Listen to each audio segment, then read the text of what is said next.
Bienvenue dans le Maïoticien, le podcast où les idées naissent du dialogue, du questionnement.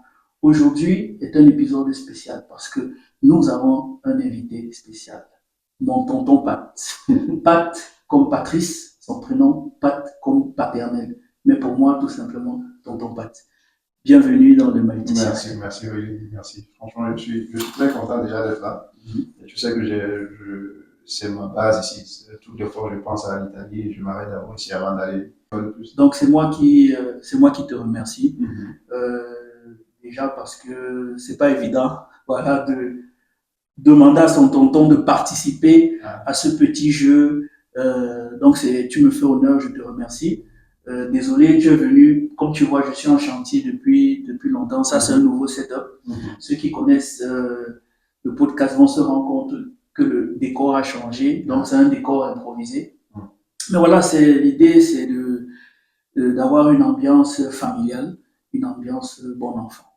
Surtout une conversation qu'on a toujours eu au téléphone, voilà. Tu sais vraiment, on n'arrête pas de parler des communications. Exactement. On parle énormément et lorsque je t'ai proposé la toute première fois, il y a 1 an, tu m'as dit, mon petit, laisse tes choses là, ton tonton ne veut pas... J'avoue, c'est un peu forcé. Tu sais, je te cache rien. Je préfère que toi et moi on discute, qu'on parle de tout et de rien, normalement, comme on l'a toujours fait. Mais en même temps, je t'ai toujours dit, j'apprécie le fait que tu te mettes en avant, tu essaies de porter les idées qui sont celles que vous deviez porter la prochaine génération de Cameroun. Tu sais, c'est trop facile de rester dans son sofa, comme on dit en anglais, son canapé, et dire, oh, celui-ci aurait dû faire ça, il aurait dû faire ceci. Mais on oublie très vite que c'est nous qui construisons aussi. Exactement. Et tu as parlé de génération. Nous sommes donc de 2 générations, donc nous allons avoir un regard croisé. Voilà, on va dire des regards croisés sur la vie. Et on va essayer de confronter justement ces regards, nos opinions sur différents sujets, comme ça va venir de manière naturelle. Et alors, je précise que tu viens du Royaume-Uni. Tout à fait. Donc, il y a des mots en anglais qui vont venir. Des mots qui vont venir en anglais. Et encore une fois plus, mes excuses à ton audimat ou tes auditeurs, je dis, c'est pas de la frime, c'est beaucoup d'années passées à l'extérieur qui, malgré tout, la langue du travail étant forcément l'anglais, on essaie toujours de rester, surtout quand on veut être professionnel de l'autre côté.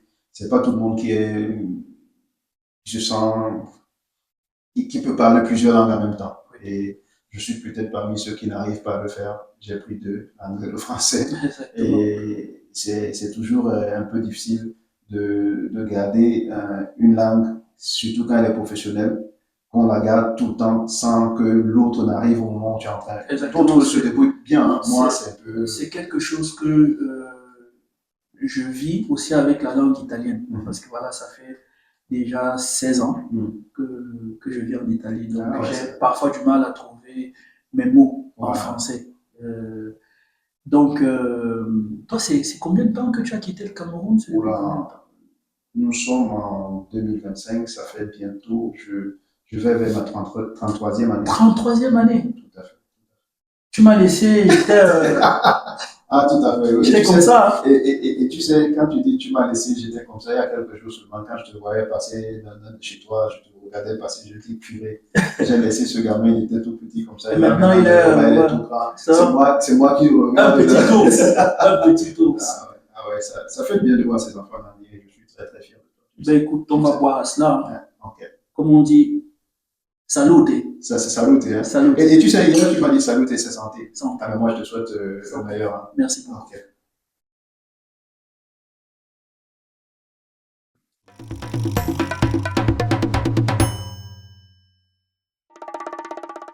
Alors, ce n'est pas un caprice, tu parlais de frime tout à l'heure. C'est pas de la frime que de trinquer avec un verre de vin et un verre de whisky. C'est une idée qui nous est venue comme ça. Ouais.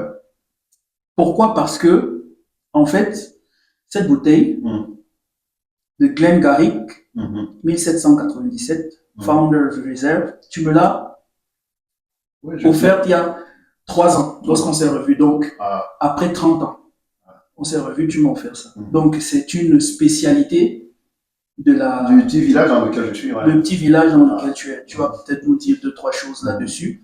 Et comme on parlait de regard croisé, toi, tu es en train de boire, je te laisse présenter. Oui. Ça, c'est déjà, je découvre, parce qu'en fait, hier seulement, quand on faisait les rues, on allait à Sienne, c'est ça? Exactement. Et j'ai vu Chianti, justement. Sur le chemin, voilà. Sur le chemin.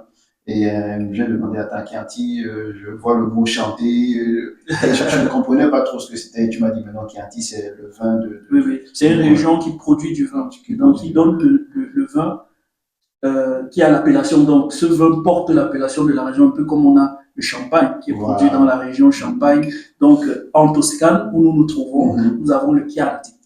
Voilà. Donc, et là, je vois Riserva. Donc, j'imagine que c'est, si on fait le parallèle une fois de plus, ça veut dire que c'est un cru. C'est un cru qui a été. Et 2016, si je ne me trompe pas. Tu vois, j'ai voulu me mettre à ton niveau parce que tu m'as offert une réserve et je suis allé chercher dans ma cave aussi une réserve. On essaie de. Oui, surtout qu'on ait cette conversation-là. Parce Exactement. Tes amis vont découvrir un peu plus, pendant qu'on va parler, que c'est un peu ce regard croisé-là qu'on voudrait faire de nos expériences. Moi qui suis allé en Écosse et toi qui es en Italie. Et je vais même te faire encore une révélation, c'est que, tu sais, le jour où on est arrivé, le lendemain, tu nous as amené voir tes amis. Qu'on salue, hein. À une vigne, le village c'était Standish. Chez Donald Rambo, alias MacGyver. L'homme qui fait tout avec ses mains. Je l'ai vu tout faire, voilà. Et ce qui m'a intéressé, c'est on était dans un lieu où moi je trouvais très sympa. Il y avait de la vigne, en plus il y avait du maïs qui nous ramenait au Cameroun. Exactement. Et les familles qui étaient là, parce que c'était plein de Camerounais qui avaient avec la communauté italienne aussi. Les enfants qui étaient là, on avait des enfants qui parlent, qui sortent du français à l'italien. Et je dis, waouh, imagine un seul instant des Camerounais qui rentrent en vacances au Cameroun. Tu as ceux qui viennent d'Espagne, ceux qui viennent de Russie, d'Angleterre et tout ça. Et ça parle de toutes les langues comme ça. Et comment est-ce qu'on peut capitaliser sur ce genre de choses? Les Chinois l'ont compris avant nous. Et nous, à nous de le comprendre dans le futur. Mais justement, tu parles des enfants. Ça m'amène à parler de culture. Selon toi, après 33 ans, comment on fait, toi particulièrement, comment tu te situes entre ta culture d'origine et ta culture d'adoption? Est-ce que tu réussis à vivre en harmonie? Est-ce que tu trouves un équilibre? Est-ce qu'il y a une culture qui domine l'autre? Comment ça se passe? Ça, c'est très intéressant, ça, parce que surtout, en plus, quand tu commences déjà à faire des enfants, j'ai toujours dit, pour ceux qui croient à un être suprême, que nous sommes le prolongement de cet être sur la vie de nos enfants. Un peu comme nos parents l'étaient pour nous. Et quand tu fais quelque chose, comme on dit, cet être suprême nous a fait, tu commences à penser, qu'est-ce que je donne à cet enfant? Et là, ce genre de questionnement te bouscule un tout petit peu parce que tu devrais savoir qu'est-ce que je sais, qu'est-ce que j'ai envie de donner à mon enfant, dans quel milieu je suis, comment est-ce que je me perçois déjà dans ce milieu-là et comment on va les percevoir. Est-ce qu'ils ont l'étoffe que nous avons quand on vient du pays? Parce que quand on vient du pays, malgré tout ce qu'on dit de nos pays, on vient avec, déjà on est préparé psychologiquement. Quand on arrive on a un certain bagage qui n'est pas que le bagage physique que l'on traîne, mais qui est aussi mental. Culturel. Et culturel. Et donc, nos enfants, quand ils naissent ici, on commence à se poser des questions.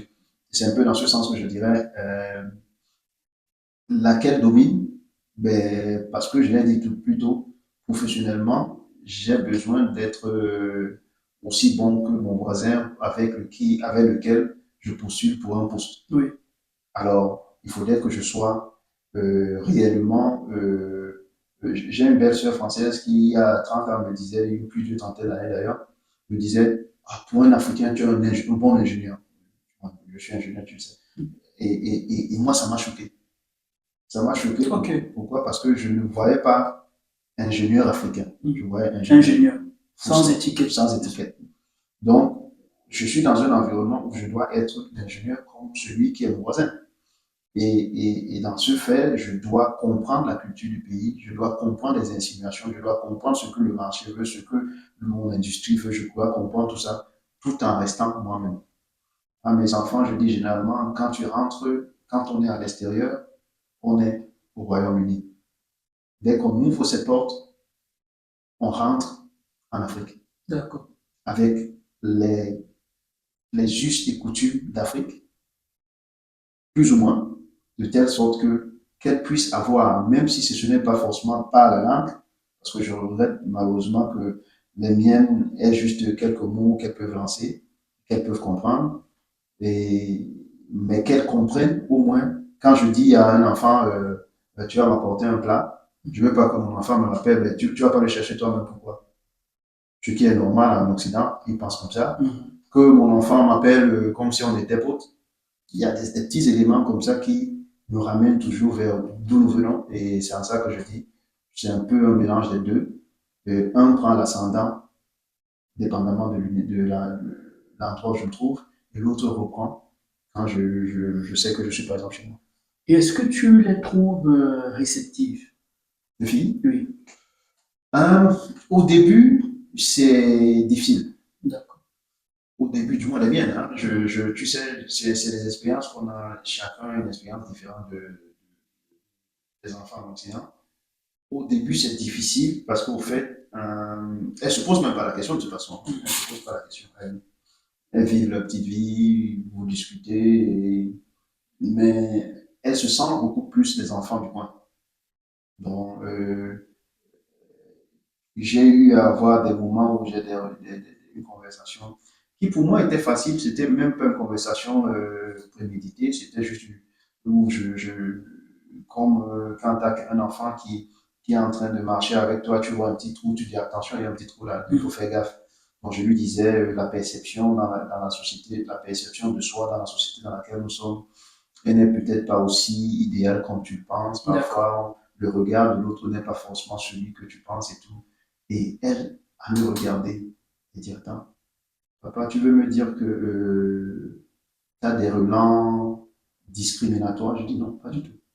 Je veux juste te faire comprendre que l'espace dans lequel tu es, le regard de tes amis immédiats, tranquille, ils ne vont jamais te poser un problème. Ce n'est pas eux le problème. Mais ça peut être quelqu'un qui ne te connaît pas. Et quelqu'un qui ne te connaît pas va s'accrocher sur les descriptifs que toi-même tu ne sais pas encore. Je peux te dire à l'époque, elle avait 10 ans. D'accord. Ça va choquer. Donc, c'est réceptif, ouais, elles sont réceptives. Quand on touche des sujets qui sont un peu sensibles, ça. Mais maintenant, elle en a 21. Tu t'imagines que dernièrement, elle me rappelle, me dit, Dad, il y a un plafond parfois qui peut se présenter à nous. Et tu t'imagines, j'ai terminé mon diplôme, je cherche un truc et j'arrive pas à le trouver. Pourtant, j'ai terminé avant mes amis et ils ont. Et pourtant, eux, ils ont trouvé, oui. C'est drôle parce que c'est un peu c'est une réalité commune. C'est-à-dire, quel que soit l'endroit où on se trouve, on se rend compte que c'est un peu la même chose que l'on vit et comme quoi l'herbe n'est pas toujours verte chez le voisin. Heureusement. Et il faut peut-être, c'est à nous de rendre notre jardin le plus vert possible, sans pour autant regarder chez les autres. C'est d'ailleurs pour ça que je ne sais pas si l'actualité de l'Italie arrive de votre côté, mais au sein de l'Union européenne, et particulièrement en Italie, on peut considérer l'Italie comme l'Espagne, d'une certaine façon, comme les portes d'entrée des Africains vers l'Europe. Donc, parce que voilà, il y a, si tu regardes géographiquement, voilà, il y a des îles à travers le Maroc et l'Espagne, ils ont la possibilité d'entrer. Je pense, je ne sais pas si je prononce bien, Ceuta ou Ceuta, il y a Melilla. Ceuta, c'est du côté du Maroc avec l'Espagne. Voilà, donc ils peuvent passer. Encore que Ceuta, je ne sais pas si c'est plutôt à l'intérieur du Maroc Parce que c'est Ceuta qui est à l'intérieur du Maroc. Effectivement, c'est au pays, hein. Oui. C'est à l'intérieur, c'est même pas, c'est au continent. Donc, si je me rappelle bien. Donc, je pense qu'il y a quand même cette, surtout pour illustrer la connexion qui se fait entre l'Europe et l'Afrique. Donc, je pense que c'est entre Ceuta et Melilla, c'est à vérifier. Et du côté de l'Italie, c'est l'île de Lampedusa. Donc, voilà, la fameuse île où on entend dans la presse mondiale, voilà, chaque jour, il y a des nouvelles barques ou embarcations qui arrivent pleines d'immigrés venus d'Afrique, ce qui a le don d'énerver un peu nos amis italiens. Et du coup, lorsque certains ont regardé le journal de 13 heures, et ben, ils trouvent ils croisent le premier noir là, ils sont un peu nerveux. Voilà. Et ceci pour dire qu'on retrouve ces mêmes aspects. C'est-à-dire, moi aussi, j'ai le sentiment qu'il y a un plafond de verre. Je suis dans une réalité professionnelle où on a du mal, j'ai des collègues qui ont du mal à accepter mon autorité. Voilà. Donc, ils préfèrent se référer à notre responsable. Voilà. Donc, quand je leur dis de faire quelque chose, voilà. Donc, malheureusement, c'est un peu la réalité. Et on a pourtant beau dire que tel pays est plus raciste. Non, c'est pas le cas. Je pense que c'est quelque chose de peut-être général. Je dirais, c'est, tu sais, quand on le regarde sous cet angle-là, parce que nous, on a décidé de partir, et notre perception, c'est d'abord, ils en ont suffisamment, où est le problème? Mais l'humain a quelque chose de primitif en lui. Du moins, c'est ma perception. Hein. Oui. L'humain a quelque chose de primitif en lui. C'est qu'il veut d'abord protéger ce qu'il a. Ça, c'est l'humain. Et ça dépendra maintenant des caractères des uns et des autres. Et il y en a qui savent qu'ils veulent partager. Il y en a, s'il y en a, il y en a pour un, il y en a pour deux. Voilà. Il y en a qui sont comme ça. Il y en a qui, d'office, créent une barrière et veulent absolument protéger le peu qu'ils ont. On le voit, que ce soit bientôt, du moins déjà chez nous, il y a des choses comme ça qui se passent, qui sont plutôt sur une échelle différente. Mais ici, c'est pareil. Hein. Moi, je suis peut-être de ceux qui vont pas forcément en vouloir à ces gens qui réagissent comme ça. Parce que la première des choses, c'est, OK, j'ai un job aujourd'hui, il y a quelqu'un qui débarque là, est-ce qu'il va me le prendre? Et le job ici, ça peut être un job indépendant comme un job fixe où tu veux postuler pour quelque chose. Exactement. Ouais. Nous, on l'a eu, et c'est même un élément du Brexit. Hein. Et le Brexit, et tu peux l'imaginer, quand on dit l'humain, je ne parle pas ici de couleur de peau. Le Brexit, c'est généralement aussi cette réaction du local, dont un peu nationaliste. Tout ça, que ce soit ici ou là-bas, c'est du nationalisme. Il y aura un mot qui va se terminer avec isme. De toute façon, il y aura un mot qui va se terminer avec isme. Et là, tu vas voir que le Britannique, il va réagir pas forcément sur certains boulots où il n'est pas intéressé, mais à la longue, ça va le toucher. Je prends un exemple simple, c'est celui du plombier. Ouais. Le plombier, comme tous les autres métiers indépendants en Grande-Bretagne, c'est quelqu'un qui peut relativement bien gagner sa vie avec les standards de minimum wage, donc du salaire minimum qui sont établis et tout. Et du moment où l'Europe s'ouvre, le Britannique, il voit ça et dit, attends, au début, il dit la compète, oh ben, on va toujours venir vers moi parce qu'on sait que je sais ce que je fais. Mais à un moment, il va commencer à ressentir comme s'il est à l'étroit, parce que quelqu'un va venir de lointain, je ne vais pas citer quiconque, quelqu'un va venir de lointain. Si lui proposait à l'heure 8 euros, 8 livres, disons 10 livres, disons-le comme ça, celui-là va proposer peut-être 6 livres. Et lui, il a une entreprise, hein, une entreprise indépendante, qui va payer des taxes, qui dépend essentiellement du boulot, des petits contrats qui se fait à gauche à droite. Et celui-là est en train de lui faire tarir le marché. Et comment est-ce que tu veux qu'il réagisse? C'est clair, c'est clair. Donc, toutes ces choses-là sont parfois relatives. On observe aussi ici, dans cette société, bon, pas tellement au niveau des travailleurs indépendants, mais même niveau du salariat, parce que voilà, des entreprises ont commencé à se tourner vers cette main-d'œuvre, on va dire moins chère, qui était fortement constituée d'immigrés qui, prêts d'ailleurs à accepter des salaires dérisoires. L'important pour eux étant d'avoir un contrat qui permettrait d'obtenir un titre de séjour. Donc voilà, c'est l'une des batailles aussi qui continue d'ailleurs de faire rage ici en Italie. J'aimerais, tonton, qu'on revienne un moment sur l'Écosse. Parce que tu es précisément en Écosse. Tout à fait. Dis-moi un peu, comment tu as fait pour te retrouver en Écosse? Voilà. Ça, c'est pratiquement mon CV professionnel. Non, c'est travail. C'est travail. Quoi précisément? Oh, je suis dans l'énergie et. Ça nous fait un autre point en commun. Oui, ça c'est vrai. Je l'ai dit tout à l'heure, on est dans l'énergie, on est juste dans des secteurs différents de l'énergie, mais on est dans l'énergie. On a besoin de l'électricité, on a besoin de faire tourner nos voitures, on a besoin de faire tourner les machines.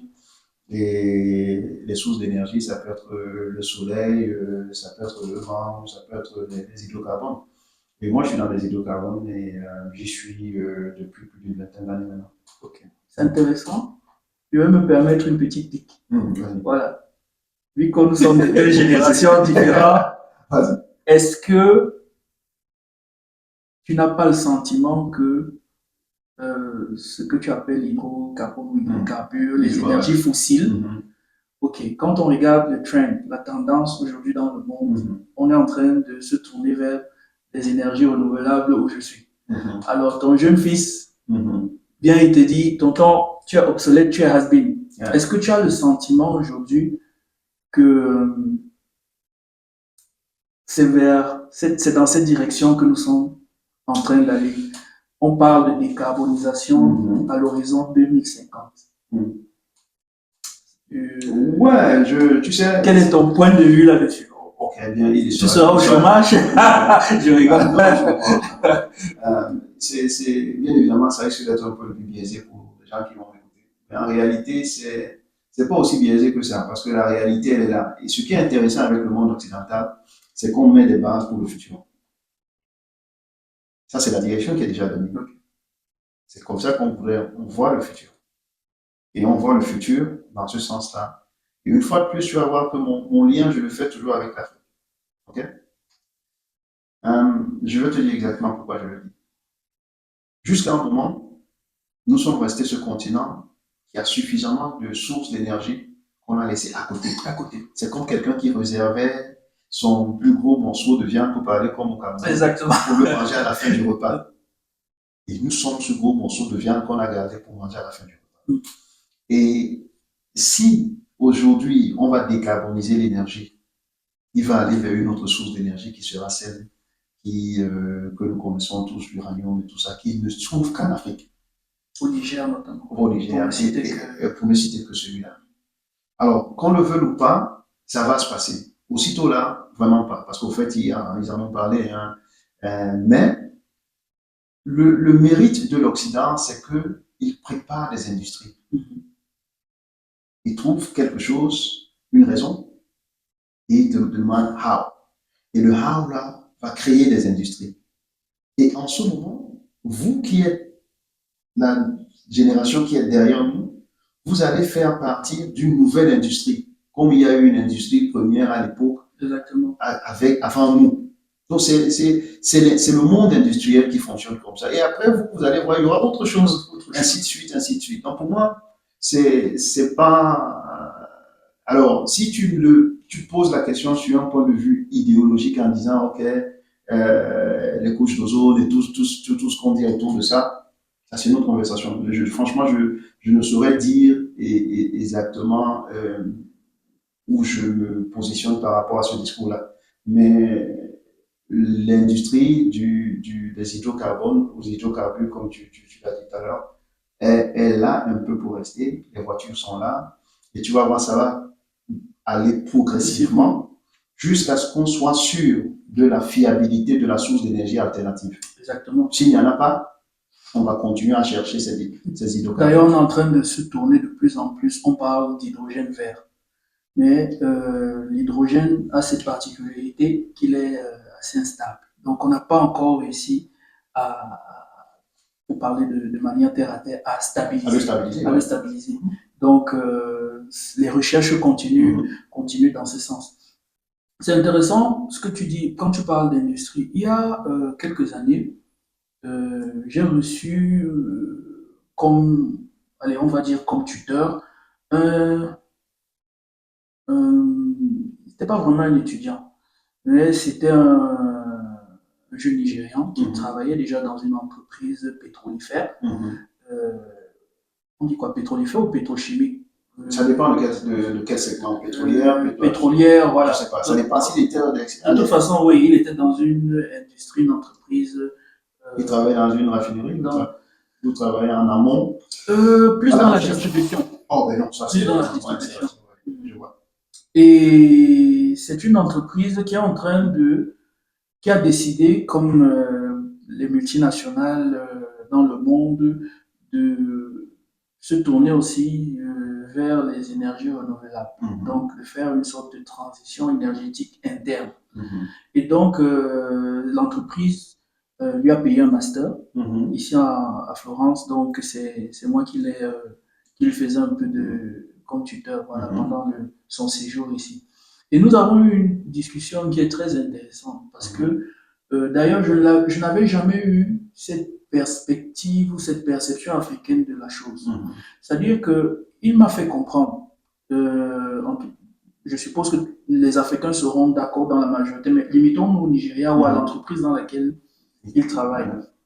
Il me fait comprendre que pour avoir un certain nombre d'industries, un certain type d'industrie, on parle de grosses industries, on ne peut pas le faire avec des énergies renouvelables. On ne peut pas les bâtir. C'est-à-dire que si l'Afrique doit s'industrialiser, elle ne peut pas le faire. Et soyons logiques.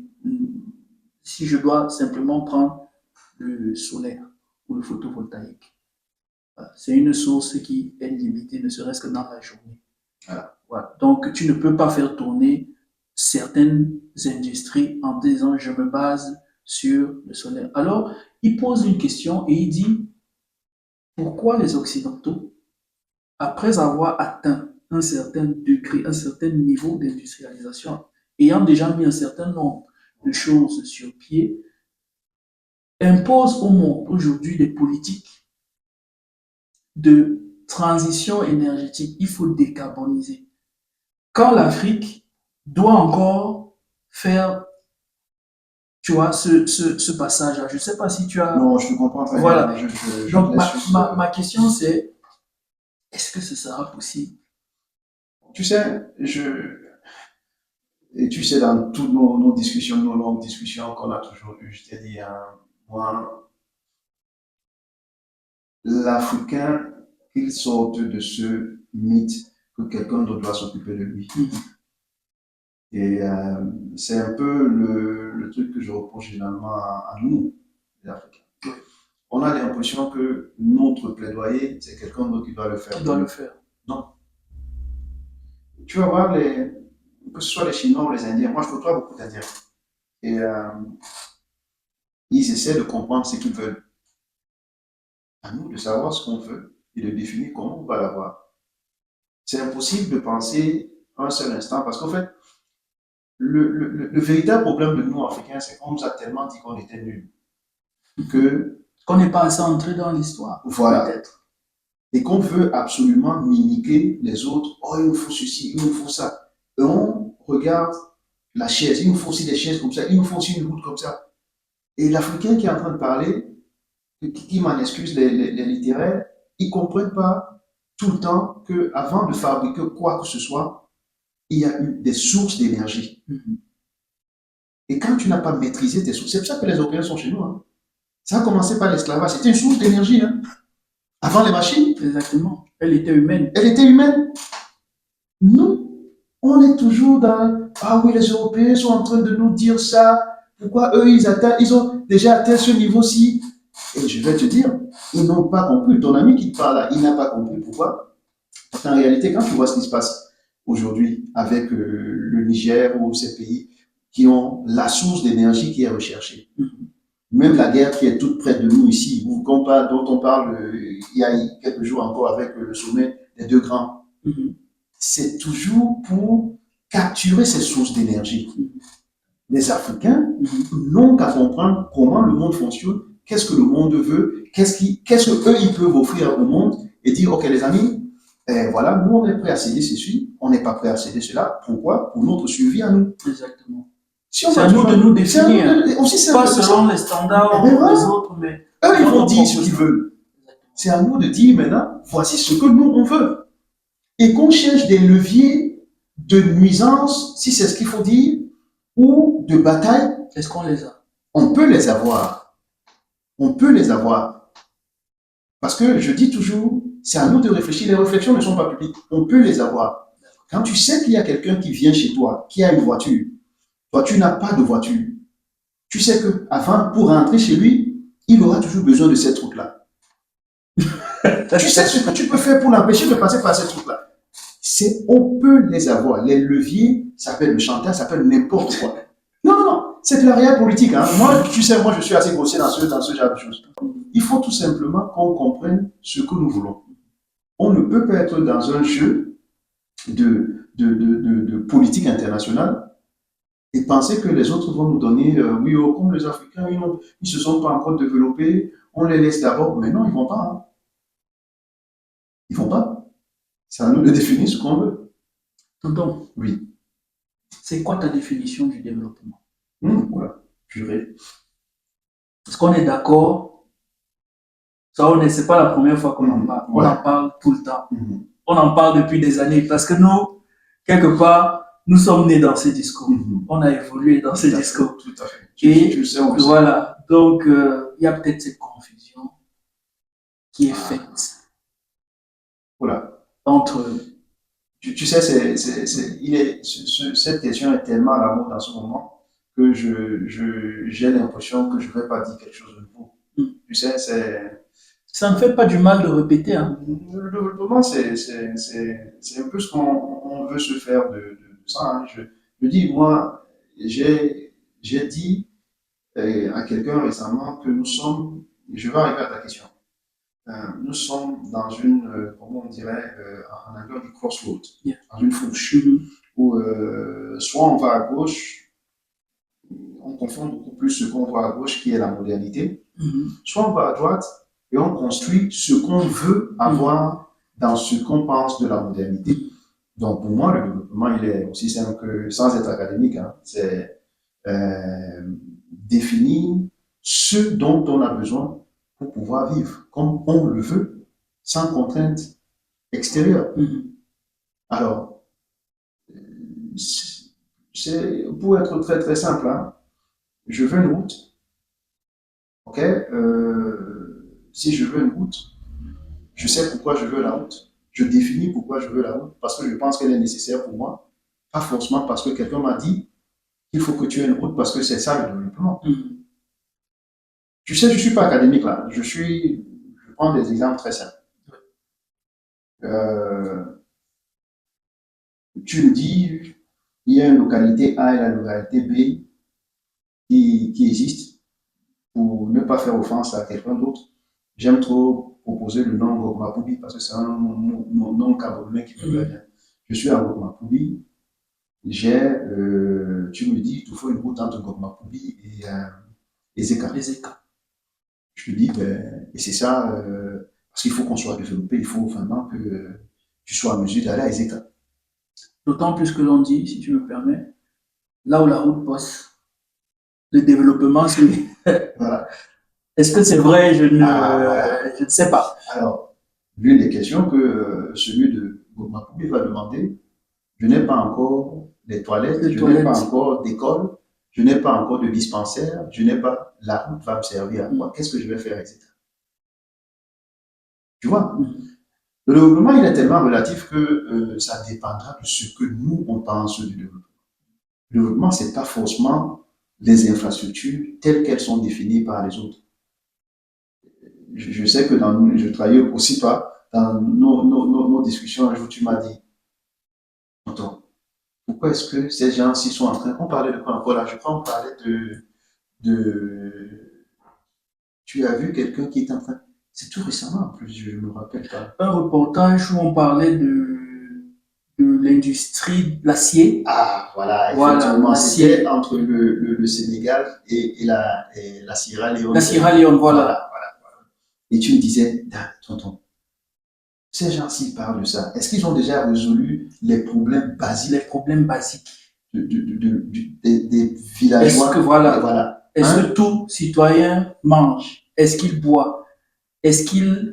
on parle quoi c'est des besoins fondamentaux, non, de Voilà.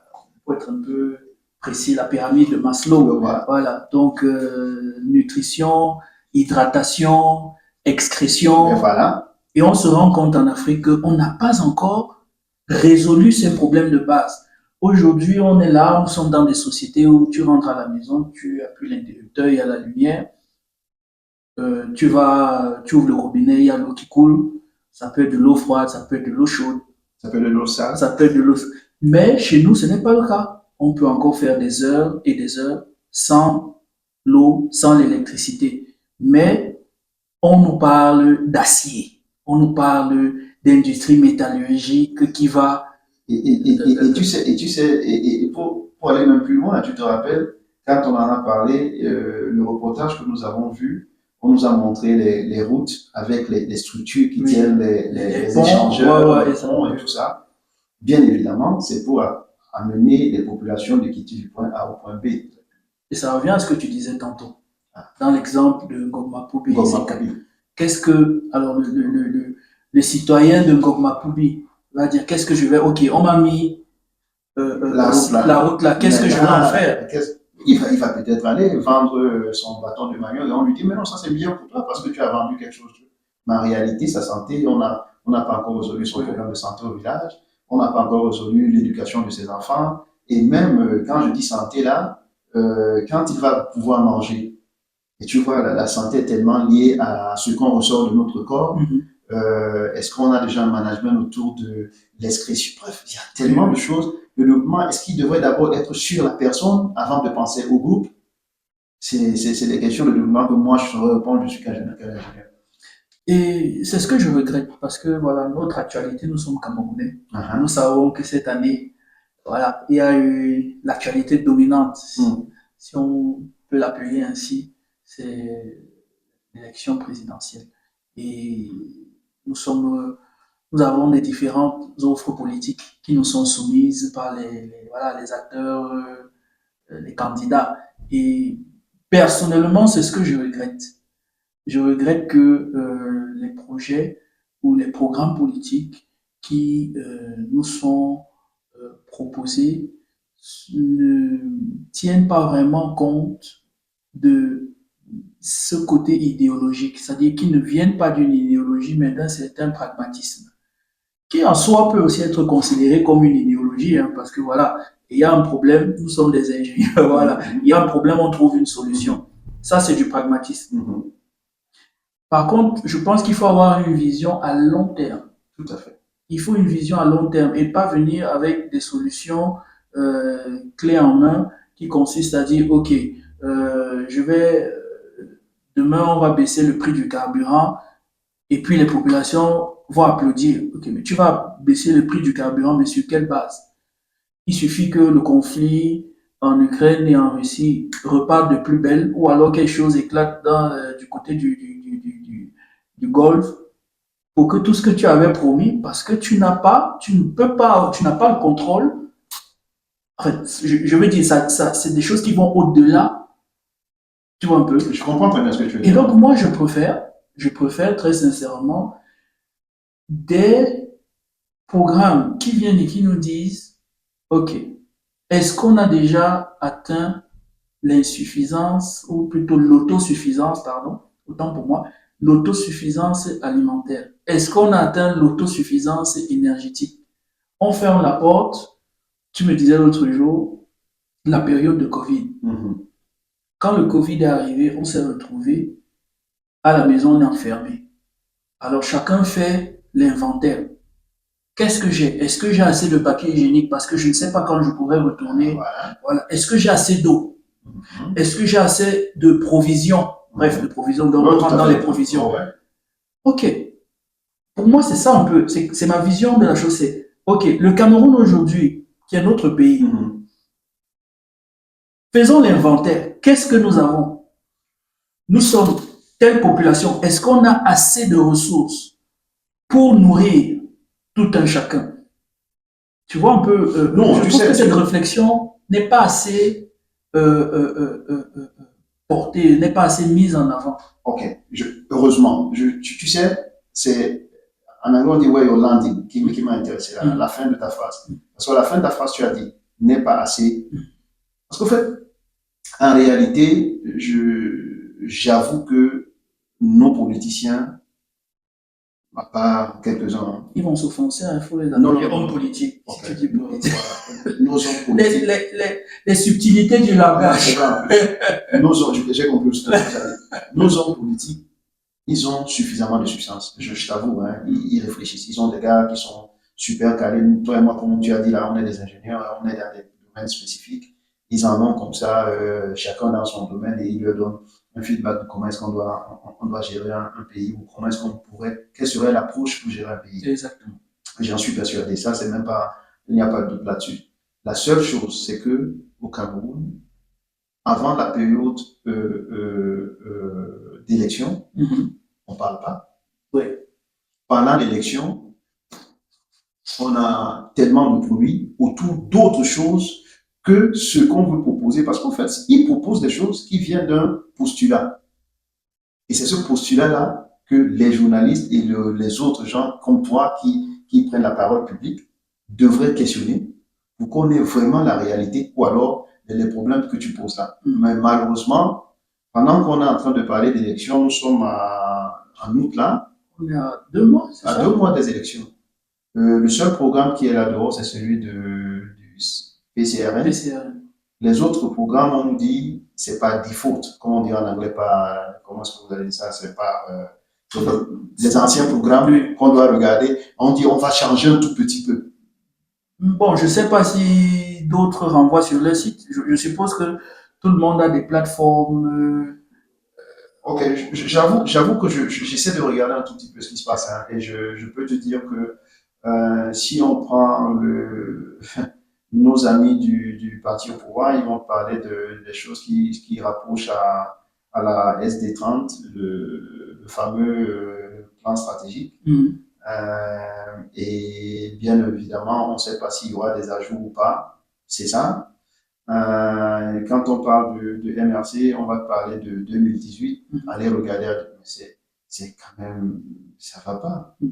Voilà, quand tu vois tout ce bruit qui se passe autour des élections, tu vas demander à quelqu'un, ben, moi je veux convaincre ma tante, qui n'est pas forcément supposée écouter, si elle veut écouter la politique, elle peut le faire si elle veut. Mais moi je veux la convaincre de voter comme moi, parce que je suis convaincu de ça. Qu'est-ce que je peux avoir là-dehors? On va regarder quelque chose qui est sur les SD30 ou alors 2018. Mais alors, tonton, ça revient à une réflexion que j'ai menée récemment. Est-ce que pour convaincre quelqu'un, pour se convaincre, déjà se convaincre soi-même, parce que pour pouvoir convaincre quelqu'un, il faut déjà être soi-même convaincu. Sinon, on n'est pas convaincant. Est-ce que pour se convaincre soi-même, il faut s'appuyer sur un programme? Nous sommes dans des sociétés aujourd'hui où le programme n'est que la manifestation d'une idéologie. Où est l'idéologie dans ce que l'on observe dans la politique, j'ai envie de dire, africaine? Non, restons encore pour le Cameroun parce qu'on a au moins la chance qu'il y ait des élections sur le monde, donc c'est assez spécifique. Alors, l'idéologie peut-être, et comme je dis, ça ressort pas, toutes ces choses ne ressortent pas. Pourquoi? Parce qu'il y a il y a trop de bruit autour des élections. Trop de bruit. On parle de beaucoup de choses. Avant les élections, on a parlé des histoires du Mungo. Après, on a parlé il y a des problèmes même d'ethnicité depuis toujours. Je te dis, on parle de tout sans ce que celui qui veut prendre les rênes propose. Donc, tu peux pas savoir s'il y a idéologie ou pas. J'ai omis de citer parmi ceux que j'ai vus comme programme, celui de Iram, qui est sur 12 points, dont j'ai pas encore vu les détails. Au moins, celui de Cabral, je le vois sur son site. Je ne sais pas s'il est encore en ligne, mais je l'ai vu quand il est sorti. Donc, j'essaie de voir. Ils veulent offrir des choses. Mais on est dans un cadre où, quand tu regardes, parce qu'au fait, je ne suis pas journaliste, je dois toujours dire que mon appréciation est celle d'un citoyen. Les, les outils comme le tien, en podcast, c'est un amplificateur. Pareil pour la télé et le reste. Ces amplificateurs, leur job, pour moi, ma perception, c'est de pouvoir poser ce genre de questions à ces gens qui sont en train de vouloir nous vendre une idée, qu'on leur fasse confiance pour amplifier leur discours, pour amplifier leur idéologie.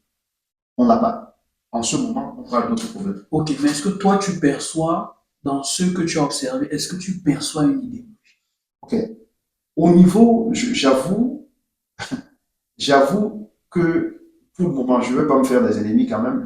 J'avoue que pour celui qui me parle en ce moment, parce qu'au fait, je trouve que quand je le compare à ce que j'ai vu ailleurs, par exemple le Sénégal, euh, je trouve qu'il y a du contenu dans ce qu'il est en train de dire.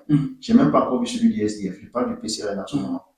Et l'idéologie, peut-être pas telle que tu la conçois, mais au moins, il y a une proposition qui décentralise pratiquement l'État et qui tient à mettre, et c'est là où je pense qu'il faudrait creuser davantage pour comprendre l'homme au centre de, ça veut dire quoi? Parce que quand tu le compares à ce que tu disais tout à l'heure, l'homme au centre d'une politique, c'est d'abord, ok, l'homme, est-ce qu'il mange?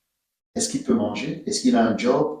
Est-ce qu'il a une santé? Et comment tu te sens tacler ça avant de penser infrastructure? Ah, tu vas me dire, ok, il lui faut un job, donc il faut des infrastructures pour aller où? Ou alors ces infrastructures vont lui permettre d'avoir un job. Donc voilà, c'est des questions. Pour moi, l'idéologie, pour le moment, peut-être pas comme tu la penses, se retrouve un peu plus, je la vois, je l'écoute du côté de Cabral Libi. Alors, à un moment, c'est encore une autre perception de ma chose. Quand j'écoutais en 2018 le MRC, je voyais une idéologie, si on le met dans les systèmes tels qu'on les voit en Occident, un peu plus center-right, un peu plus la droite. Oui, centriste. Centre-droit. Oui, oui. Centre-droit. Pas vraiment centriste, mais vraiment centre-droit. Et ça, pour le dire comme ça, c'est parce que j'essaie de m'intéresser à la politique. Mais la maman, c'est pour ça que je te disais, ma tante à qui je vais parler tout à l'heure, c'est d'abord, qu'est-ce que veut dire centre-droit? Qu'est-ce que veut dire centre? Justement, c'est des choses que les Camerounais ne savent pas. C'est ça, peut-être, ça que je dis, c'est peut-être ça le problème aussi. C'est que on vient avec des concepts qui ne parlent pas à tout citoyen. Je te prends l'exemple. En ce moment, s'il y a un, je vais l'appeler leader, que j'apprécie, que je considère comme ce que l'Afrique a offert de mieux, c'est Thomas Sankara. Thomas Sankara est venu avec une idéologie. Appelons-la la révolution. Appelons-la comme ça. Jusque-là, je trouve peut-être que c'est pas encore une idéologie, mais vas-y. Et derrière cette idéologie, il essaie de fédérer le peuple. Qu'est-ce qu'il fait? Il décide notamment de changer la dénomination du pays, de la nation. Et on passe de Haute-Volta, qui a un héritage colonial, à Burkina Faso, pays des hommes intègres. Voilà déjà un geste idéologique qui fédère le peuple autour de... Je dis, le simple fait de cette appellation, j'ai même envie de dire, ça t'exalte, ça te met même une certaine pression. Mais il ne s'arrête pas là. Il commence à mener un certain nombre d'actions. Il valorise j'ai envie de dire, le parler terre à terre, le vestimentaire local. Et tu vois, c'est en ça que... Attends, permets-moi de terminer là-dessus. Une idéologie est une vision du monde. Voilà. Qui a donc un certain nombre qui va influencer ou orienter une politique. Donc, qui peut être sociale, économique, tout ce que tu veux. Donc, sa vision du monde, il la transmet au peuple. Et cette vision lui survit. C'est ça qu'il y a de bien avec l'idéologie. C'est que si l'initiateur n'est plus là, l'idéologie lui survit et peut être reprise par d'autres personnes. Ce qu'est en train de faire Ibrahim Traoré Alors, en ce moment. alors, c'est en ça, maintenant que tu as fait même ce parallèle. Or, j'ai l'impression que nous sommes concentrés sur les personnes à tel point que si ces personnes, parce qu'il n'y a pas d'idéologie, si ces personnes ne sont plus là, il n'y a pas de parti. Je suis un peu d'accord avec toi, mais la première partie, je vais le dire aussi de ma façon, parce que je suis d'accord, et tu as le parallèle va même arriver sur ce que j'ai envie de dire. Parce qu'en réalité, c'est pas la révolution en elle-même qui est l'idéologie pour moi, tel que je le perçois. Ce qui est une idéologie ici, c'est le souverainisme. Oui, mais là, oui, on prend des termes. Non, j'arrive. Alors, la souveraineté, et c'est ça que tu es en train de... Parce que quand tu fais Ibrahim Traoré, tu peux m'aller plus loin en essayant de citer celui du Mali. Tous ces gens reviennent d'abord à te définir que notre pays, notre nation devrait être elle-même. Et ça, c'est ce que je t'ai toujours dit à propos de nos affaires. Soyons d'abord nous-mêmes. On conçoit notre tissu, on conçoit notre manger, on conçoit comment est-ce qu'on voudrait nous se voir dans l'avenir. On essaie de regarder comment est-ce que nous sommes en tant que peuple pour se projeter vis-à-vis de quelqu'un d'autre. C'est en ça que je parle, cette souveraineté qu'on n'a pas. Alors, pour revenir sur le cas que je voudrais pas citer, parce qu'en fait, j'ai envie de citer le PCRN au lieu de citer Cabral, parce que je trouve que le fait qu'ils ont écrit quelque chose... Tu sembles avoir fait ton choix. Non, c'est pas un choix. Tu sais, malheureusement, quand tu n'as pas d'offre, tu ne peux que te baser sur quelque chose qu'il y a. Est-ce que tu me permets? Vas-y. Pardonne-moi de t'interrompre. Vas-y. J'espère ne pas te couper dans ta lancée. Tu parles de Cabral parce que tu as vu son offre sur le site. Tout à fait.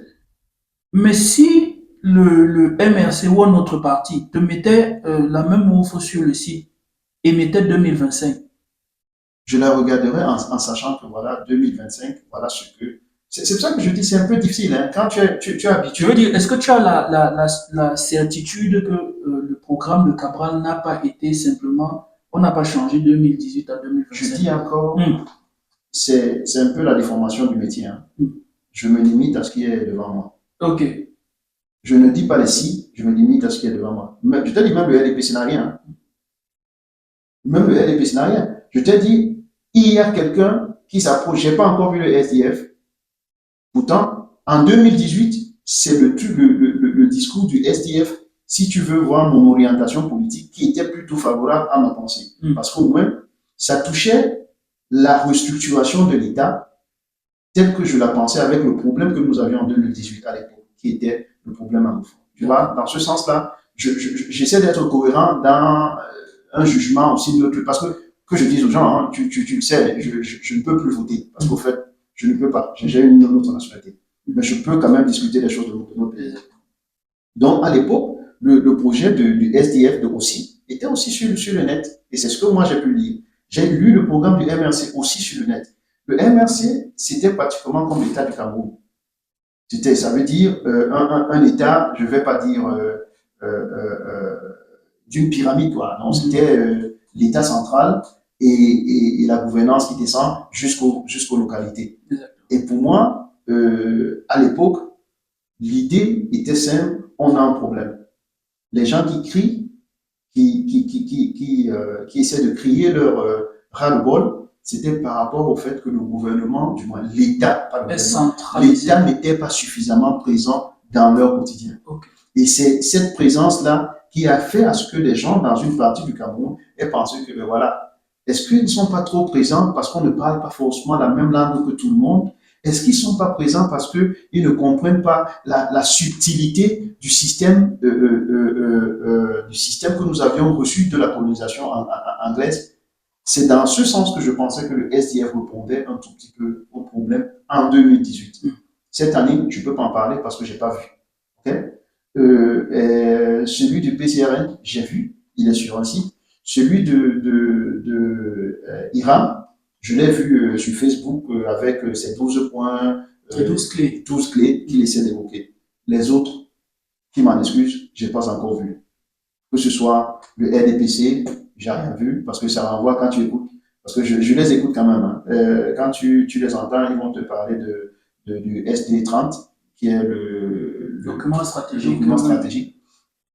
Pour le MRC, qui était à la course, qui n'y est plus, mais qui va suffisamment influencer dans les prochaines élections. Il te parle de 2018. Mais je voulais que les gars soient suffisamment clairs pour proposer des choses aux Camerounais. Ne pas s'arrêter à la personne. C'est pas la personne qui nous intéresse. C'est comment est-ce que le Cameroun va changer sous la direction de ces personnes. Question. Vas-y. Un peu provocatrice. Vas-y encore. Deuxième provocation. Est-ce que finalement, entre 2018, de 2018 à 2025, on a eu de nouveaux problèmes ou les problèmes sont toujours d'actualité? Je te dirais que des mêmes problèmes. Il n'y a pas grand-chose. On est ce pays sous-développé qui a des soucis qui sont les mêmes depuis bientôt beaucoup d'années. Voilà. Je ne dirais pas qu'ils ont changé. Et c'est en ça que justement les gens du MRC proposent, ils te disent, ok, il y a le programme 2018, je regarde effectivement, moi qui suis dans une décentralisation complète, je pense que c'est pas suffisant. Si tu veux mon point de vue, je veux, du moins, si mon souhait en tant que Camerounais qui regarde son pays à distance, c'est de voir un pays où les gens à la base essaient de résoudre. Tu as dit tout à l'heure, non, qu'on résolve nos problèmes là. Parce que s'il y a par exemple des coupures d'électricité et que le maire je prends maintenant Mumbai, qui se disent, OK, en complémentaire à l'électricité qui me vient des Léo, j'ai un champ d'électricité solaire qui va, quand je perds le grid national, qui va balancer, qui va switcher sur ça. Les gens de l'arrondissement de Bombay vont voir en lui le bonhomme qui résout leurs problèmes quotidiens. Ils vont voir en lui le bonhomme qui résout. Ils ne vont pas attendre l'État. C'est en ça que je dis, s'il y a des centralisations, là, tu peux l'appeler comme tu veux, hein, fédéralisme ou n'importe quoi, ça n'a pas existé depuis toutes ces années-ci. Si ça pouvait exister, ça va changer le quotidien et les gens seront responsables de leurs actions. Les gens ne vont pas forcément regarder le chef de l'État, le bonhomme qui est devant nous, qui est le maire de Oui, c'est-à-dire que oui, parce que lui, c'est un élu. Ce n'est pas un ministre nommé, comme on a des ministres qui voilà, prennent la parole, prennent ou pas des initiatives, voilà, mais justement, le bien-être des populations est entre les mains des élus, que sont les maires et leurs. Et puis les parlementaires aussi. Oui, voilà, qui sont aussi. Bon, revenons un peu aux petits plaisirs du quotidien. Comment tu trouves ce vin? Oui, il est bon, hein? Il est bon. Généralement, j'essaie de boire un peu plus de whisky que de vin, mais celui-là, il passe. Je peux comprendre aussi J'essaie la. Tu sais, tu vois cette forme. Ce qu'il y a d'intéressant avec cette forme, c'est que c'est dans des bouteilles de ce genre que j'ai envie de dire, commercialisait. On mettait le vin en bouteille à l'époque, avant de venir à ces bouteilles qui sont considérées comme classiques. Donc ça, c'est un peu la bouteille ventrue, on va dire. Et la bouteille en italien, surtout en toscane, on disait fiasco. Voilà. Et elles se présentaient donc dans des bouteilles comme ça, qui étaient empaillées. Oui, je pense que tu en as déjà vu. Et cette paille permettait justement de les protéger. Parce que lorsqu'elles étaient transportées, tu vois les chocs. Donc, pour éviter qu'elles se cassent. Et donc, je vais te révéler une anecdote. je t'ai dit que ces bouteilles-là, on les appelle fiasco. Tu vois que c'est un élément du langage. Et justement. Quand on dit il a fait un fiasco. Justement parce que lorsque cette bouteille s'est cassée. Donc c'est une anecdote qui est tirée du monde théâtral. Donc quand quelqu'un arrive sur cette tête, bon, je vais prendre un exemple simple. Un humoriste, il fait une blague et ça fait rire personne. Donc il se rate complètement dans sa prestation.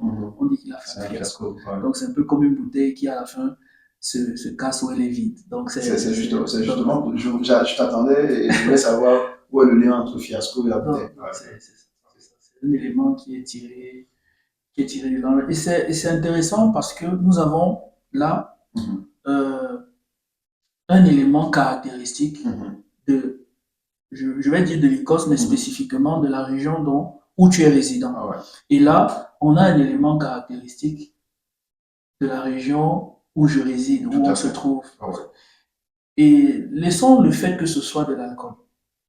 Mais ce qu'il y a d'intéressant, c'est comment une région réussit à partir d'un élément caractéristique. Donc, qui peut être la gastronomie, qui peut être une architecture, et on a tourné en Toscane et tu t'es régalé. C'est vrai que je t'écoute, je vois le map. Voilà, tu parles du map, mais on peut aussi parler du granit qui caractérise Aberdeen. Donc, voilà comment, tu vois un peu le parallèle qui est créé. Nous avons des breuvages, appelons-les comme ça, caractéristiques. Nous avons une architecture, un matériau, une pierre. À Florence ou en Toscane, nous avons le marbre. À Aberdeen, nous avons le granit. Tout à fait. Et on voit les architectures, donc qui est, si je ne me trompe pas, qui est gris. Voilà. Tandis qu'en Toscane, c'est blanc, avec des nuances aussi de gris. On voit des légères nuances. Quand il n'est pas pur, il a des nuances colorées de toute façon. Et donc, c'est à partir de ces pierres que l'on a construit bon nombre des monuments et des sculptures. Et la fameuse, c'est une cathédrale? Non, c'est une cathédrale. Oui, la cathédrale. La cathédrale de Florence. Voilà, tout le monde appelle ça le Dôme. Donc, et j'ai envie de dire, nous qui sommes. Alors, j'ai fait mes petites recherches parce que ce qu'il faut savoir, c'est que tu as 3 séjours à Florence, en Toscane. Moi, je suis à 0, donc. C'est 3 contre 0, là. Tu as intérêt à faire une je vais faire très prochainement, je serai à Aberdeen, en Écosse, et je vais bien évidemment vous faire vivre cette expérience. On va aller visiter une distillerie. Ça, c'est sûr. On va aller visiter une distillerie. Alors, la question que j'ai envie de te poser est une question qui, jadis, fut le sujet ou le thème d'une conférence à laquelle j'ai participé à l'époque, qui parlait du Cameroun. C'était à l'occasion de la fête de l'unité du 20 mai, donc des célébrations des Camerounais d'Italie. Et j'avais modestement apporté ma contribution lors de cette conférence, dont le thème était justement de savoir qu'est-ce qui fait la richesse du Cameroun. Et en bon défenseur de la culture, j'ai simplement répondu que c'est sa diversité culturelle. Parce que je disais, il est quand même intéressant de voir que le Cameroun, comme les sociétés occidentales dans lesquelles on se trouve, c'est-à-dire que quand tu vis en Italie, tu es en Toscane, tu bois du Chianti. Il y a d'autres breuvages, bien évidemment. Il y a toute une gastronomie. Quand tu vas aller dans le sud, tu vas manger la pizza.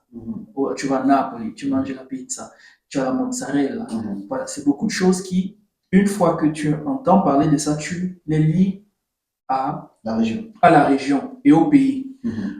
Par contre, je disais lors de cette conférence que j'ai fait une petite enquête et je suis allé vers les Italiens et les étrangers. Je leur ai demandé, si je vous dis Cameroun, quelle est la première chose qui vous vient à l'esprit? Et dans leur majorité, ils répondaient l'équipe nationale de football. Parce que voilà, la fameuse épopée des Lions indomptables en 1990, voilà, c'est notre plus grand, disons, à l'échelle mondiale. Même si notre génération de Sydney 2000, des Jeux Olympiques, mais je ne sais pas si c'est exactement le même sentiment. Je pense que avec le décalage horaire, je ne savais pas trop ce qui se passait. Mais ce que je veux dire, le point, c'est quoi? C'est comment on n'arrive pas, nous, à valoriser cette culture? Comment on n'arrive pas à l'échelle internationale?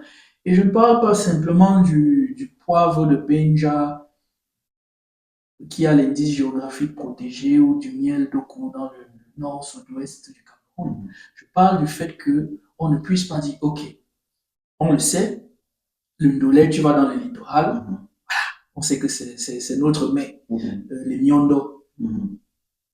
Mais, oui, ça c'est à l'échelle, j'ai envie de dire, nationale, peut-être même. Ça sort un tout petit peu, mais Oui, c'est généralement. Ouais. Selon toi, qu'est-ce qui nous manque? Qu'est-ce qui nous manque pour atteindre et peut-être aussi booster le tourisme au Cameroun? Ah, là, tu poses la question à un professionnel du tourisme. Non, tu sais, je dis, c'est une volonté, et je dis encore, des gens, pas de l'État, des Camerounais.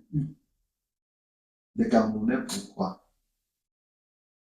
Tu sais, tout récemment, il y a une initiative qui vient de l'ouest du Cameroun, où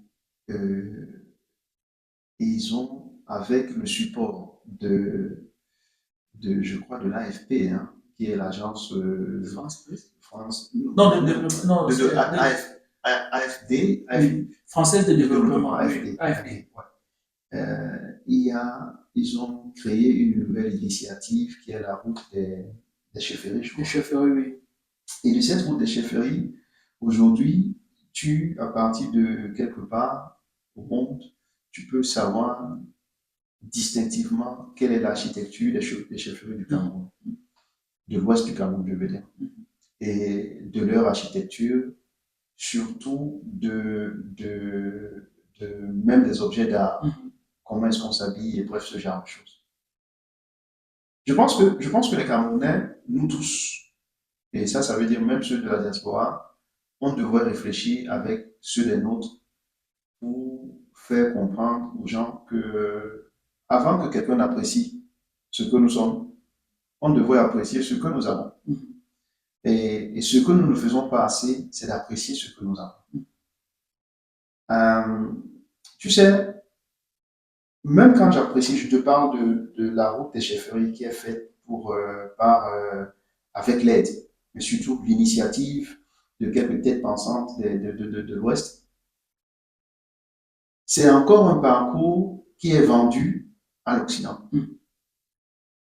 Donc, ce qui est bien évidemment c'est bénéfique, hein, mais nous-mêmes, qui sommes Camerounais, j'arrive pas encore à comprendre pourquoi on ne peut pas, les écoles sont là, parce que nous qui sommes dans nos métiers précis, et nos métiers savent que ce que nous faisons, c'est un produit. Et quand on a fini de réaliser le produit, on laisse à une autre équipe de vendre ce produit-là. Les produits, on peut en créer. Au Cameroun, on a une culture vaste.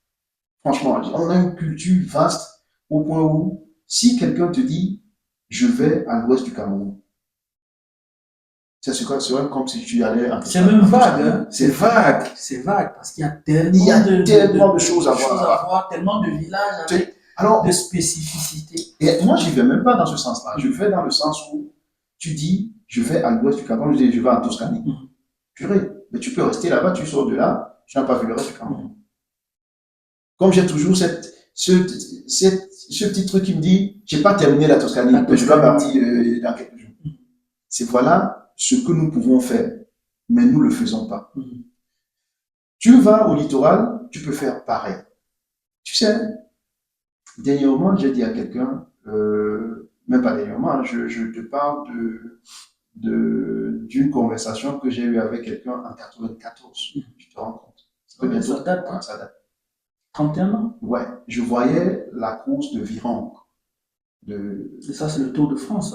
Non, c'est la longue pirogue plate. Tu appelais ça comment? C'est quoi, c'est Viron, quelque chose là. Ça commence à faire un J'ai pensé à Virin. Non, Virin, c'était un cycliste, oui. Ouais, le champion de... Non, français. Virin, il était français. Virin, avec le maillot à poids. C'était le meilleur... de grimpeur. Ouais. Alors, la longue pirogue là, toute plate, il y a une course qui se passe tous les ans. Vous n'êtes sûrement pas au courant ici, mais en Grande-Bretagne, c'est une course que nous connaissons, qui se passe entre deux institutions, Oxford University et Cambridge University. Et ils le font depuis plus de 100 ans déjà, tous les ans, même sous la pluie. Alors, tu vois des gens qui sont à la côte du Cameroun. Tu peux prendre à partir de Campo, tu vas jusqu'à Manfé, tous ces gens-là, et tu vas regarder les fleuves et rivières qui vont là. On n'a pas besoin d'être là. On peut organiser des choses qui deviennent un produit. Et de ce produit-là, il y a des sponsors qui rentrent, il y a d'autres activités qui vont apporter de l'argent, ne serait-ce que pour la communauté camerounaise, avant de penser même me vendre ailleurs. Ça, là, je parle de la course. Je suis, comme tu le sais, Tata, et du Sénégal. Et au Sénégal, le sport roi, c'est pas le football. C'est pas le football, c'est la lutte. C'est la lutte qu'on appelle lutte sénégalaise. Je sais pas s'il y a un nom. C'est la lutte. Et on voit les stades pleins. Je me rappelle au Cameroun, je regardais la chaîne RTS. RTS 1. C'était incroyable. Mais oui. Les samedis après-midi. Tout est bloqué. Tout est bloqué. Et là, les gars ont pris leur culture. Ils n'ont pas attendu que ça va passer en France ou ça va passer en Italie. Ils ont pris leur culture. C'est un produit. Et de ce produit, je vais te dire, un lutteur au Sénégal peut facilement, par combat, gagner près de 10 millions de francs CFA. Tu t'imagines? Dans nos pays, même le footballeur, pendant toute l'année, là, il ne fait pas ça. Parce que le footballeur au Cameroun, aujourd'hui, 200 000, multiplié par 10 une année, voilà, il n'a même pas 2 millions. Il est autour de cette valeur-là. Tu vois, c'est le gars, un combat l'année, il a au moins 10 millions. Et là, il a toute l'équipe autour de lui. Hein. Il y a un diététicien, il a tout. C'est un sportif de haut niveau. On a des lutteurs qui luttent rien que pendant le godo. Et après ça, on attend encore. Nous, on appelle ça comment chez nous, Bessois. On a les Bessois. On a les pirogues. On a les pirogues. Voilà deux produits que je venais de dire. Ça reste folklorique. Ça reste, on n'est pas en train d'en faire un produit qui est calibré. Parce qu'en fait, quand j'ai donné l'exemple tout à l'heure du tour des chefferies, l'avantage d'avoir les Occidentaux qui ont mis l'œil dans cette histoire, ils ont calibré ça. Même les chefferies, on a essayé de refaire certains endroits. On a essayé de refaire des musées pour que ce soit d'un standard qui est reconnu à accepter le public. Tu sais, si nous, on ne pense pas comme ça, c'est pas d'autres qui vont venir. C'est pas l'État qui va. L'État peut le faire. Je ne dis pas que l'État ne devrait pas le faire. Mais c'est à nous déjà de penser comme ça. C'est à ça que je pense, par exemple, que le Ngodo devrait servir. Valoriser les choses qui sont les nôtres. Quand je dis les nôtres ici, Cameroun, en général, mais ici le Ngodo en particulier, les choses qui tombent sous son influence. Ici, je parle des courses des pirogues, je parle des Bessois. Et voilà. Donc, je ne t'ai même pas parlé de l'industrialisation, des choses qui peuvent être consommées par nous-mêmes. Bref, c'est un autre sujet. Mais pour répondre à ta question clairement, c'est à nous de réfléchir. C'est à nous de voir ce qu'on peut faire. Et c'est à nous de comprendre que le consommateur n'est pas forcément quelqu'un qui vient d'ailleurs. C'est nous-mêmes. Parce que si on voit, on va vers les lycées, on va vers les entreprises, on va vers des gens, ça peut faire des tours, on va vers nos vieux qui ne voyagent pas beaucoup. Qu'est-ce qui peut empêcher à un enfant comme toi, qui est en Europe, d'acheter des vacances à tes parents? A dit que, oh, il y a le Wall qui se passe à Fumban. Le tour opérateur qui s'appelle Alpha Beta, je prends un nom comme ça, organise un tour pour les seniors qui vont voir le Wall, l'hôtel prévu, transport prévu, et même bouffe prévu. Les enfants qui sont à l'étranger disent, maman, laisse d'abord ce que tu fais. Prends quelques jours de congé. Tu vas voir le monde. C'est à nous de réfléchir. C'est pour ça que je dis. On a un ministère du tourisme. Non, laissez le ministère. Prenons nos responsabilités. Le business crée des opportunités. Ces gars qui ont des tours opérateurs, ce que je viens de dire là, ça veut dire on a déjà fait une passerelle entre les gens du Cameroun et les gens de l'Europe. Nous avons un peu d'argent. On peut sponsoriser des activités pour nos parents, comme on peut le faire pour les assurances, pour nos parents au pays. Des choses comme ça. C'est l'économie du Cameroun qui en gagne. Qu'est-ce qui nous empêche?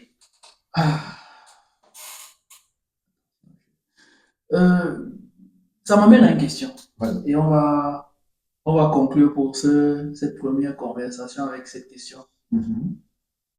Ce sera la troisième question provocatrice. Un peu malicieuse. J'ai toujours rêvé de poser cette question. Toujours, enfin, depuis une certaine sortie d'un ministre. Alors, tonton, il y avait quoi avant? La politique. Il y avait quoi avant? Il y avait quoi avant? Je précise, pour sortir un peu de la provocation. C'est qu'est-ce qu'il y a ou qu'est-ce qu'il y avait dans le Cameroun de ton époque que peut-être tu, je ne vais pas dire regrette, mais que tu chéris encore dans ton souvenir. Il y avait quoi avant?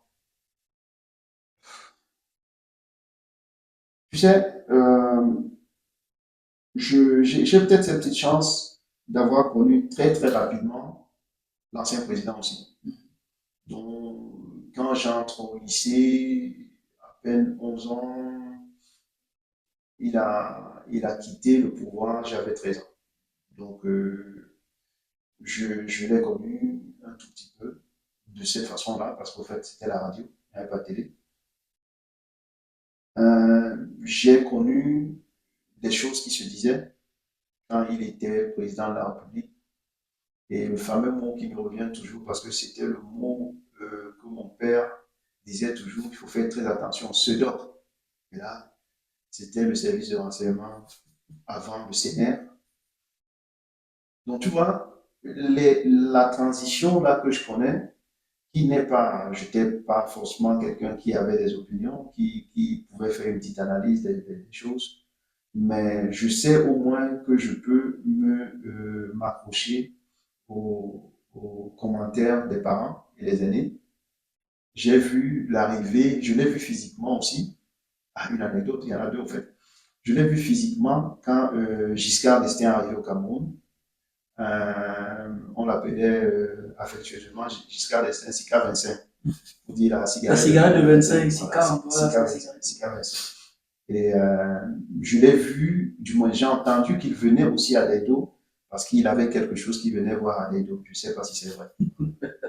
Et ça, c'est les anecdotes qu'on disait. Et aussi, l'autre lien, et là, ça, c'est entre mon père qui voulait en sortir une fierté, qui disait de toutes les façons, Aïdjo, il était tellement rassembleur, et en tout cas, c'est notre fils, parce que c'est Masuke qui était, qu'on dit, qui est sorti un moment avec le ministre Masuke, je veux dire, qui est sorti un moment avec sa maman, comme on dit, parce que je ne peux pas confirmer ça.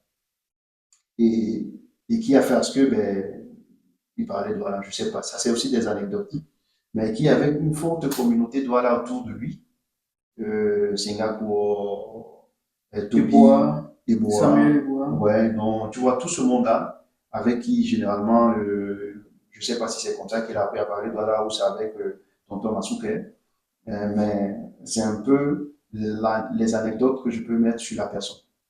Alors, il y avait quoi avant?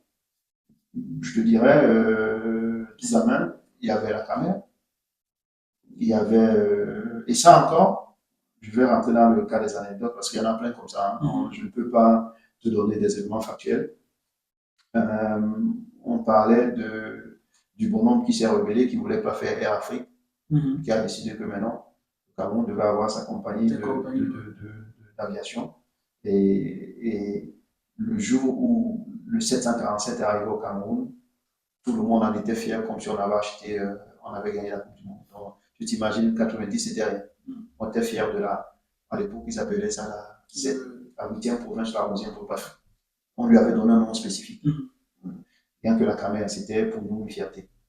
Et je dois t'avouer que travailler à la caméra à l'époque, c'était c'était du Cameroun complet. Le fleuron. Le fleuron, tonton Djanga, qui était le directeur à l'époque. C'était pas des gens qui absolument, parce que tu t'appelles Djanga, que tu avais absolument accès à la caméra. C'était des gens qui étaient assez stricts et qui voulaient de la caméra quelque chose de bien, de propre, comparable à n'importe quelle compagnie en Occident. Et ça, on va pas le refuser à cette époque-là. Qu'est-ce que je peux encore te dire? Qu'est-ce qu'il y avait avant? Il y avait l'ONCPB, qui, nous, on apprenait comme ça dans nos cours de sciences civiques. Et ça, c'est l'époque-là. Qu'est-ce que je peux dire encore que je savais qu'il y avait avant? Il y avait une société qui s'occupait. J'essaie de donner cette société, de donner le contexte, hein, parce qu'en fait, c'est très intéressant, parce que ça avait un lien avec le tissu économique camerounais. Je t'ai donné la caméra. L'ONCPBB qui achetait le cacao et le café, qui a fait à ce que le Cameroun soit riche. Hein, parce qu'au fait, avant qu'on ne parle de votre période maintenant, la richesse du Cameroun vient du cacao et du café. Parce que pour dire encore aux gens qui veulent souvent mettre le pétrole dedans, le pétrole, le Cameroun, même au sommet de sa production, on n'a pas fait 120 000 barils la journée. Ah ouais. Même au sommet de notre production. Donc, en ça, peut-on dire que nous sommes producteurs de pétrole selon... Non, tu sais... Bon, c'est un autre débat. C'est un autre débat. Maintenant, on peut dire, mais je vais donner un chiffre pour dire que le Nigeria voisin en produit pratiquement. Je dis pratiquement parce que c'est des chiffres qui changent, autour de 2 millions de barils la journée. Nous, au Cameroun, aujourd'hui, on en produit 60 000 autour. Donc, tu vois, quand les gens parlent, il faut qu'on prenne un peu de recul. Donc, qu'est-ce qu'il y avait avant? J'ai parlé de l'ONCPB qui achetait le cacao et le café du Cameroun. Et on avait la Camchip. Bizarrement, je ne sais pas si votre génération sait qu'on avait une société de transport de bateaux maritimes, la Camchip. On avait la Sodévive. La Sodévive achetait la banane, le plantain, les productions agricoles et se permettait de vendre cette production-là au Camerounais. Bon, j'étais coupé. Oui. J'étais coupé pourquoi? Parce que j'ai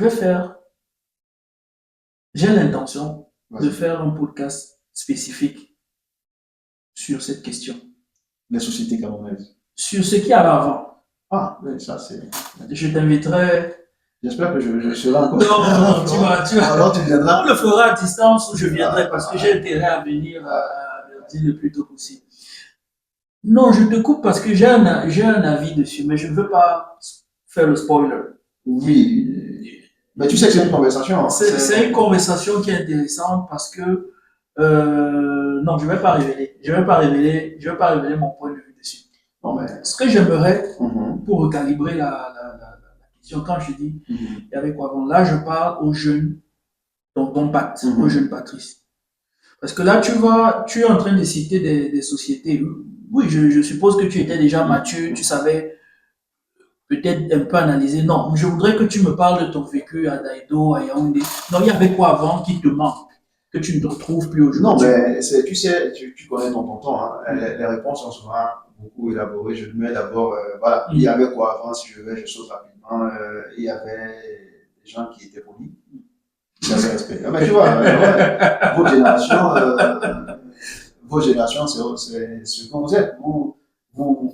Nous, on ne pouvait pas. Moi, je prends le cas de ton papa. Ton papa pouvait pas être quelque part seulement à parler. Moi, je place son mot. On respectait. Tu n'es pas en train de me reprocher d'avoir interrompu plus. Non. Je veux dire quoi? On avait ce respect de la connaissance. Quand on sait que ce bonhomme-ci, il peut dire 2 mots, on a des façons de placer aussi notre mot, mais on savait que... Mais tu trouves qu'il y a plus ça aujourd'hui? Non. Votre génération, elle est tout un tout petit peu... tu sais, nous, on a grandi sous les poteaux électriques quand l'université de Boakele faisait une licence en 4 ans. Ces gars étaient balèzes. Hein. C'est pas n'importe quoi là. Ces gars, quand ils sortaient de Boakele, ils venaient nous parler. Du moins, pas nous parler, ils rentraient en province, ils rentraient dans les lieux d'origine. Quand on faisait des discussions à Daïdo, tu les respectais. Mm. On parlait.